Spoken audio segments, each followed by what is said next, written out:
Eşinizin horlama problemi mi var? Peki siz horladığınızda farkında değil misiniz? Horlamamanın çok basit yöntemi var. Doktor Tuğrul Saygı sizler için anlatacak.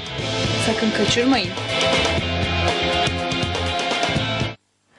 Evet sevgili izleyicilerimiz, Sağlıklı Yaşam'da devam ediyoruz. Ekranları başına yeni gelen izleyicilerimiz için hemen hatırlatmak istiyorum. Horlamayı konuşuyoruz. Her evin sorunu horlama. Tabii ki birçok bant falan, böyle horlama ile ilgili birçok şey var ama aparatlar var. Bunların hiçbir işe de pek yaramadığını söylüyor hocamız.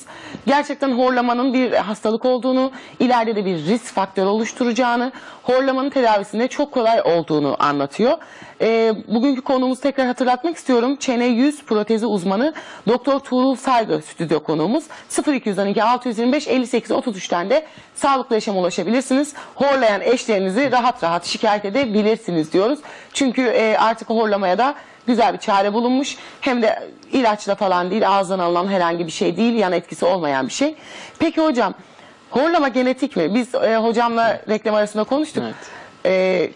Hocam dedim, genetik mi? Mesela annem babam horluyor dedim benim. Kendisinin de horluyormuş. Onlara tabii protez yapmış.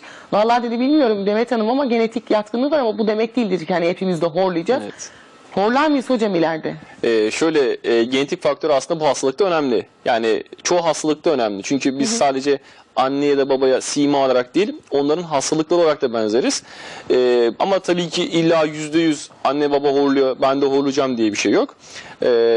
Ama en azından risk var diyelim. Evet. Peki. Neyse benim için bu kadar sorun değil. En azından evli olanlar için çok daha büyük bir sorun. Evet. Herhalde eşi olanın eşim horlasın istemezdim açıkçası. Eğer bir gün eşim olup horlarsa size getireceğim hocam. İyi oldu tanıdığınız. Söz veriyorum, ben de en iyisini yapacağım. Tamam. Yoksa zaten bilmiyorum ne olur. Evlilik biter. Tövbe ya. Peki burun tıkanıklığı horlamaya sebep midir? Burun tıkanıklığı horlamanın temel sebebi değildir ama hazırlayıcı faktörlerdir ama çok düşük bir etkisi vardır. Esas işte küçük dilin yumuşak damağın arkaya doğru kaçarak hava yolunu daraltmasıdır horlamanın nedeni. Evet.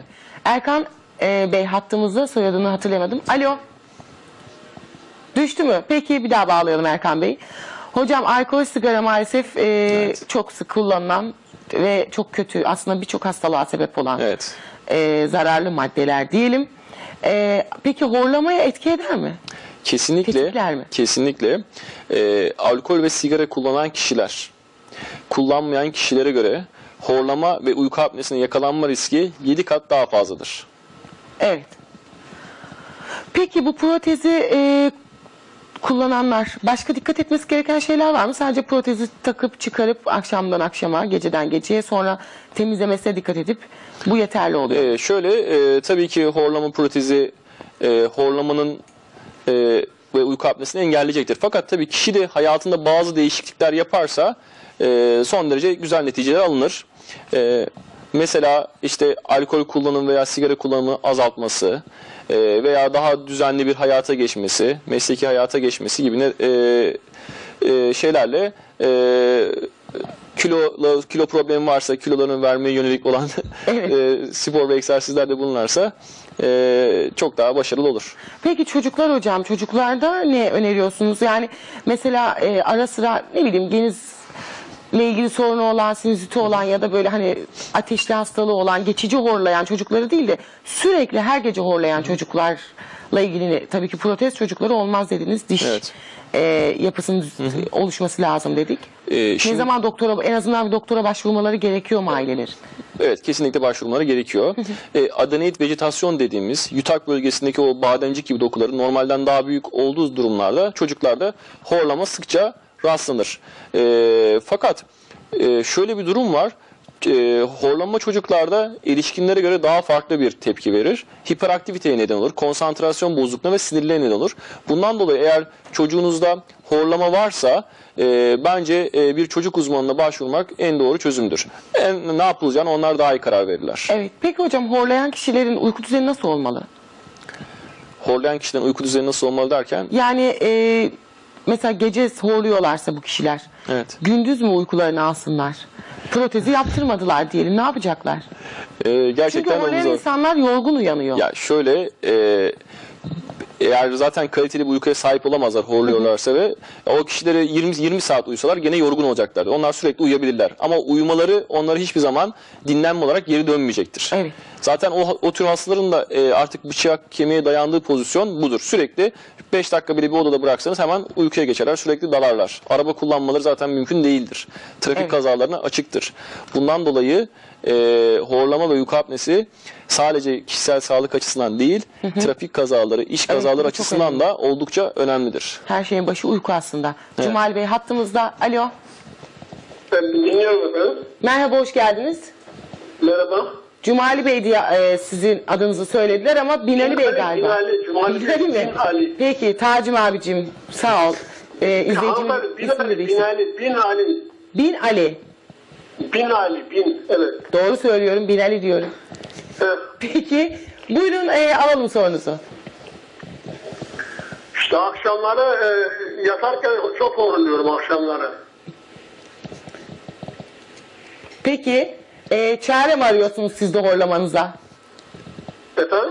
Siz de çare mi arıyorsunuz horlamanıza diyorum. Herkes Evet, horluyor. evet. Horlamayan Evet. erkek yok diye biliyorum. Doğru mu hocam? Bu şey var ya hanımefendi, bu protez yapmak istiyorum. Onun fiyatı ne kadar? Öğrenebilir miyim acaba fiyatını? Şimdi protezin fiyatını öğrenmek istiyorsunuz ama sanırım hocamızın sizi görmesi gerekiyor. Siz Binali Bey telefonunuzu bırakın. Hocamızla sizi görüştürelim. Şu an ekrandan Mümkün fiyat değil, vermemiz söylememiz. zaten böyle bir şey mümkün değil. Ama hani protezle horlama Başka sorunuz varsa Çözüm cevaplayayım. oluyormuş. Merak ettiniz. başka bir sorunuz Fiyatı var dışında. mı? Peki. Düştü mü telefon? Binali Bey'e de hocam geçmiş olsun diyor horlama içinde. Ne diyeceğiz? Evet. Doğru bir şey mi söylüyoruz? Hastalık mı horlama? Kesinlikle hastalık. O Ciddi bir zaman ciddi bir geçmiş uyku olsun diyoruz. hastalığı. Evet. Evet.